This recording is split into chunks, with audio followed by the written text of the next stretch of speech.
상대방을 보지도 않고 주먹을 피해내고 경기 도중 상대방이 주먹을 잡더니 갑자기 복싱 레슨까지 펼치는 타격 천재. 그는 오는 8월 26일 정찬성 선수와의 대결을 앞두고 있는 맥스 할로웨이 선수입니다. 불가사의한 맷집과 경지에 다다른 기술 능력, 누구보다 뜨거운 심장을 가진 그는 조제 알도의 시대를 완벽히 종결시키고도 절대자 볼카노프스키에게 무릎을 꿇어야 했는데요.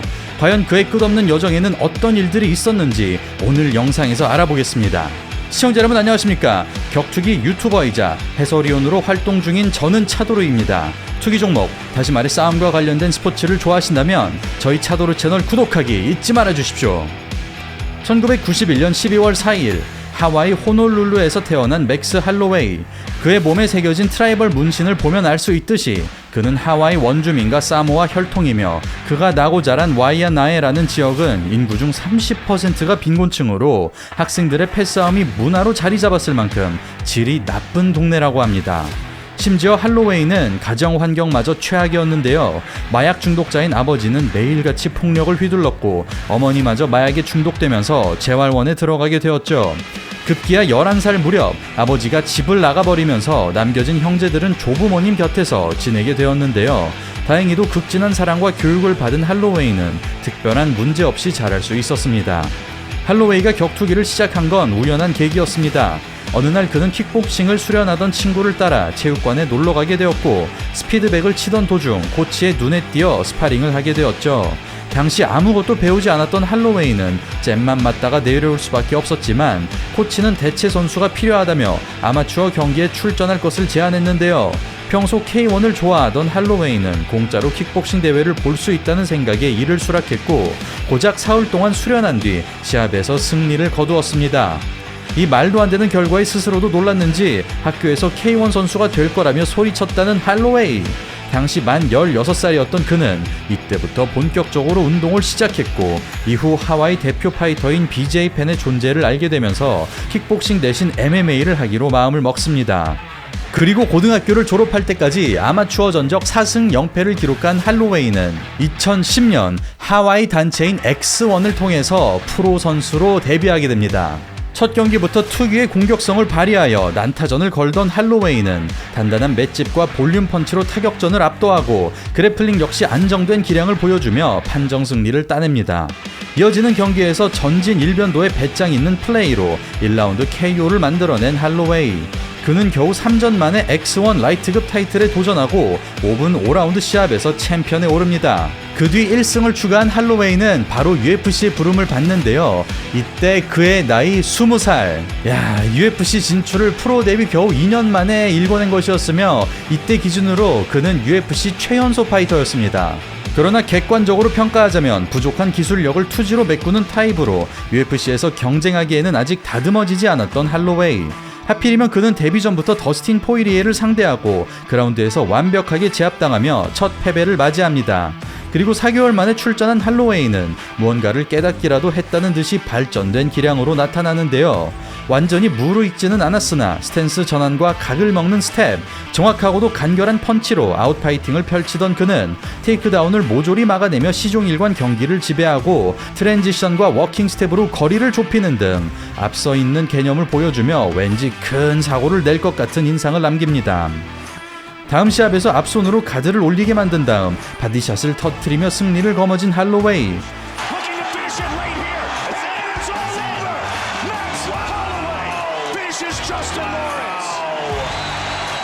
이어지는 상대는 정찬성 선수와 역대급 난타전을 펼쳤던 레너드 가르시아. 그리고 할로웨이는 근거리에서의 폭발력을 갖춘 가르시아를 상대로 맞춤 전략을 활용하는데요. 원거리 킥을 통해 접근을 차단하던 할로웨이는 포인트 타격과 사이드 스텝으로 선제 공격을 이끌어내고 적재적소에 과감한 공격을 섞어주며 가르시아의 타이밍을 흔듭니다. 사선으로 파고드는 펀치 연타와 무에타이 스타일의 콤비네이션, 일방적으로 이득을 취하는 테크닉까지 신인치고는 노련한 스타일의 할로웨이. 그럼에도 한 가지 약점이 있었으니 바로 펀치 파워가 부족하다는 것이었습니다. 이렇게 되면 상대방의 입장에서 압박감이 떨어지기 때문에 움직임을 잡아놓기가 어려워지는데요. 다시 말해 타격을 하든 태클을 치든 상대방이 하고 싶은 공격을 비교적 마음 편히 할 수 있다는 뜻이죠. 이로 인해 가르시아가 할로웨이의 타격에 적응해 나가면서 주특기인 풀스윙 펀치로 잃었던 점수를 만회합니다. 다행히 스플릿 판정으로 승리를 거두긴 했으나 UFC의 레벨을 다시 한번 실감하게 된 할로웨이. 다음 상대는 강력한 레슬라이커 데니스 버뮤데즈. 실력은 높고 인지도는 낮은 까다로운 타입의 선수입니다. 거리가 잡힌다면 한방 파워와 테이크다운의 위협에 있기 때문에 아웃파이팅으로 승부를 내야 하는 상황. 더군다나 오버핸드와 레슬링이 합쳐진 스타일이 유독 많은 UFC인 만큼 경쟁력을 검증할 수 있는 무대이기도 했습니다. 그런 버뮤데즈를 맞아 침착한 운영을 보여주지만 이따금씩 테이크다운을 허용하는 할로웨이. 타격에서는 할로웨이가, 레슬링에서는 버뮤데즈의 분위기로 흘러가고 타격수에서 2배 이상 압도하지만 임팩트를 남기지 못합니다. 유효타를 허용하면서도 전진하는 버뮤데즈와 볼륨 펀치로 응수하는 할로웨이. 결국 태클 방어에 허점이 생기면서 반정 패배를 당합니다. 이렇게 신인답지 않은 기술력과 사모아 혈통다운 맷집과 공격성, 하지만 좀 부족한 결정력으로 경기의 주도권을 자신의 것으로 만드는데 좀 아직은 익숙하지 않았던 할로웨이입니다. 그리고 가르시아전에 이어 또다시 불안한 모습을 보여준 할로웨이 선수인데요. 그는 다음 경기에서 UFC 이전째 코너 맥그리거를 상대하고 고전을 면치 못한 끝에 연패를 맞이합니다. 이때부터 이미 승리 공식을 가지고 있던 맥그리거는 킥으로 케이지까지 밀어넣은 뒤 스트레이트로 압박하는 운영을 구사하는데요. 이에 인앤아웃과 킥, 공격적인 복싱으로 괜찮은 해법을 제시하지만 화력과 각도 싸움에서 밀려버리고 스탠딩은 물론 그라운드마저 지배당하면서 큰 줄기가 없다는 단점을 극복하지 못합니다. 그렇게 최연소 선수라는 타이틀로 당당히 UFC에 입성했으나 어느새 퇴출의 기로에 놓인 할로웨이. 뚜렷한 변화가 필요해 보이는 시점에서 그는 5개월 만에 출전을 강행하고 패더급 파이터 중 세계에서 가장 큰 걸로 추측되는 키 193cm의 윌 초프를 만납니다. 경기 초반 아웃파이팅으로 탐색전을 펼치던 할로웨이는 뭔가를 결심한 듯이 정면 승부를 택하는데요. 1라운드 후반 펀치 연타로 KO 직전까지 몰아세운 뒤 정확도와 횟수에 집중하며 경기를 리드, 가드 사이를 파고드는 소나기 펀치로 시원하게 마무리합니다. 이 승리로 침체됐던 분위기를 단 한 번에 끌어올린 할로웨이. 그는 이어지는 경기에서 신의 안드레 필리를 길로틴 초크로 제압, UFC 데뷔전인 클레이 콜라드를 전방 위로 두들기며 TKO 승리를 따냅니다.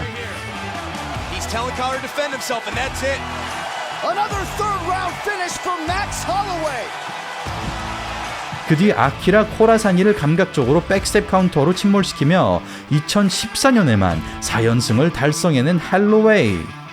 이를 토대로 랭킹 9위에 안착한 그는 랭킹 5위의 컵 스완슨을 상대하고 너무나 압도적인 기량으로 피니시를 거둡니다. 이처럼 꾸준하게 경기를 치르는 동안 할로웨이의 기량은 무섭게 성장하고 있었죠. 그는 2015년에도 4경기에 출전하여 모두 승리를 기록하는데요. 프로 생활 5년 동안 15승 3패라는 놀라운 페이스를 소화해냅니다. 그리고 판정 승리가 확실시되는 상황이었음에도 자신이 먼저 가류 타임을 요청한 할로웨이는 케이지 중앙에서 난타전을 주고받았는데요. 참고로 가류 타임이라는 말은 일본의 킥복서 가류 신고 선수에게서 좀 유래가 된 단어인데요. 이게 뭐냐면 가류 신고 선수는 경기가 종료되기 얼마 시간이 남지 않았을 때 갑자기 상대방 보고 가드를 내리고 그냥 무조건 난타전을 하자며 좀 이런 화끈한 경기를 만들어냈거든요. 맥스 할로웨이도 이처럼 시간이 얼마 남지 않았을 때 가드를 내리고 아무런 수싸움 하지 말고 그냥 무조건 들이박자 하면서 또 이러한 굉장히 멋있는 장면을 연출해냈습니다. Of his career. Now here's the end of the fight. Look at this, pointing down the ground and then just swinging wild. No defense at all, just haymakers. Oh my God. 이 경기로 9연승과 동시에 랭킹 2위까지 솟아오른 그는 라이트급에서 내려온 앤서니 패티스와 잠정 타이틀전을 벌입니다. 발빠른 패티스를 오히려 스텝에서 앞서던 할로웨이는 기어코 자신의 손으로 끝을 내는데요. 묵직한 바디킥에 이어 기관총 같은 연발을 쏟아내면서 챔피언이 될 자격이 있음을 완벽하게 증명해냅니다. 이때 당시 패더급은 다른 UFC 체급에 비해서 좀 붕 떠있는 기분이 들었는데요. 코너 맥그리거가 조제 알도를 잡아내면서 또 새로운 시대가 열리는 것 같았으나 맥그리거는 이벤트 파이트에만 집중하면서 타이틀 방어는 치르지 않았고 결국에는 알도가 다시 타이틀 벨트를 가져왔지만 사실상 예전 같은 포스를 보여주지는 못했습니다. 그런 상황에서 할로웨이라는 젊은 강자의 등장은 세대 교체를 의미하는 듯 했는데요. 그럼에도 많은 팬들과 도박사들은 여전히 알도의 손을 들어주고 있었습니다. 그렇게 2017년 6월 패더급 통합 타이틀전에서 격돌하게 된 두 선수. 경기 초반 알도의 광폭한 타격이 발동되고 할로웨이가 상식밖의 맷집으로 위기를 모면합니다. 포켓에서의 순발력만큼은 누구보다 뛰어난 알도와 시간이 흐를수록 감을 찾아가는 할로웨이. 3라운드 중반 할로웨이의 원투 연발이 적중하고 조제 알도의 희미한 불씨를 완벽하게 꺼트립니다. 이리하여 11연승 달성과 동시에 어지럽던 패더급을 깔끔하게 정리한 할로웨이. 그는 1차전과 매우 비슷한 방식으로 다시 한번 알도를 제압하는 데 성공합니다. 연이어 브라이언 오르테가를 처참하게 박살내면서 챔피언이 되었음에도 계속해서 실력이 오르는 괴물 같은 성장세를 보여주죠. 그리고 이날 볼륨 펀처로서 제대로 각성한 할로웨이는 4라운드에만 134개의 유효타를 집어넣었는데요. 이것은 단일 라운드 기준 UFC 사상 최다 유효타 기록으로 그동안 단타에 의존했던 MMA의 새로운 개념을 제시하는 듯 했습니다. 심지어 그는 경기 도중 오르테가의 손을 잡더니 펀치는 이렇게 때리는 거야 라고 설명까지 했는데요. 야, 주먹이 빠른 속도로 오가는 MMA 시합 도중 이런 여유를 부릴 수 있다는 게 진짜 멋있고 또 존경스럽습니다. 그 뒤 더스틴 포이리에를 상대로 라이트급 잠정 타이틀에 도전했으나 체급의 한계로 판정패한 할로웨이. 그러나 승패가 의미 없을 만큼 두 선수는 대단한 명경기를 만들어냈고 할로웨이의 위상은 나날이 치솟고 있었습니다. 다시 패더급으로 돌아간 할로웨이는 무난히 3차 방어에 성공하면서 장기 집권 체제의 초석을 다지지만 이때 조용히 칼을 갈면서 랭킹을 올라오던 자객이 등장하는데 바로 지금은 너무나도 유명한 선수이죠. 알렉산더 볼카노프스키입니다. UFC에서 4연승을 거둘 때까지만 해도 그저 힘이 센 레슬라이커에 불과했으나 데런 엘킨스전을 기점으로 각성하기 시작한 볼카노프스키. 그는 조제 알도가 가장 자신있어 하는 영역에서 정면 승부를 선택, 기술과 신체 능력의 차이를 과시하며 완봉 승리를 거두었습니다. 그렇게 쎄한 느낌을 주던 볼카노프스키는 할로웨이를 맞아 MMA의 극치를 보여주는데요. 수비가 동반된 공격과 각을 잡는 스텝, 대치 상황에서의 최선의 선택과 양쪽 스탠스 활용 등 현재 MMA의 끝을 실현한 볼카노프스키는 철저히 실력으로 할로웨이를 눌러버리며 새로운 챔피언으로 등극합니다. 곧바로 성사된 볼카노프스키와의 2차전에서 누구의 승리로 봐도 이상하지 않을 초접전을 펼쳤으나 아쉽게도 타이틀 탈환에 실패한 할로웨이. 챔피언 벨트는 물론이고 자신에 대한 기대와 관심마저 모조리 빼앗겨버린 할로웨이는 이때 당시 또 다른 최강 타격가로 불리우던 켈빈 케이터와의 경기를 갖게 됩니다. 그리고 할로웨이는 자신이 패더급 최고의 복서라는 것을 오로지 주먹으로 증명해내는데요. 5라운드 내내 샌드백처럼 두들기며 무참하게 박살낸 그는 브라이언 오르테가를 상대로 기록했던 단일 라운드 최다 유효타는 물론 전체 타격 횟수와 적중 횟수, 타격 시도, 머리와 복부 가격 등 타격으로 세울 수 있는 모든 기록을 경신합니다. 무엇보다 상대방을 쳐다보지도 않고 주먹을 모조리 흘려내며 자신이 최강이라고 말하는 장면은 참 여러 의미로 인상적이었습니다. 이렇게 UFC 사상 유례없는 명장면을 뽑아내며 제도약의 발판을 마련한 할로웨이. 패더급 랭킹 1위를 지키던 그는 다시 한번 볼카노프스키를 조준하고 야이르 로드리게즈를 격파하면서 3차전의 명분을 만들어냅니다. 그리고 2022년 7월 할로웨이는 그토록 원하던 3차전을 치르는데요. 놀랍게도 1, 2차전 이후 더더욱 성장한 볼카노프스키는 4차전의 여부를 확실하게 뿌리 뽑을 만큼 완벽하게 할로웨이를 격파합니다. 이처럼 파이터로서 더 이상 올라갈 곳이 없는 경지에 이르렀지만 하필이면 볼카노프스키와 같은 시대에 태어났다는 이유로 왕좌를 빼앗기게 된 할로웨이. 앤더슨 실바, GSP, 존 존스 등 한 시대를 풍미했던 절대자 뒤에는 언제나 비운의 2인자가 있기 마련이었고 할로웨이 역시 그 그늘을 벗어날 수 없었습니다.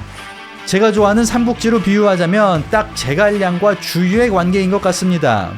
결국 유라이어 페이버나 로버트 휘테커가 그랬듯이 쏟아지는 도전자들을 정리하며 차례를 기다려야 하는 상황. 그렇게 타이틀전 수문장으로 자리매김한 할로웨이는 전투력 측정기 역할로서 12연승의 아놀드 앨런을 상대했고 예상을 뛰어넘는 실력차를 드러내며 여전히 건재함을 알립니다.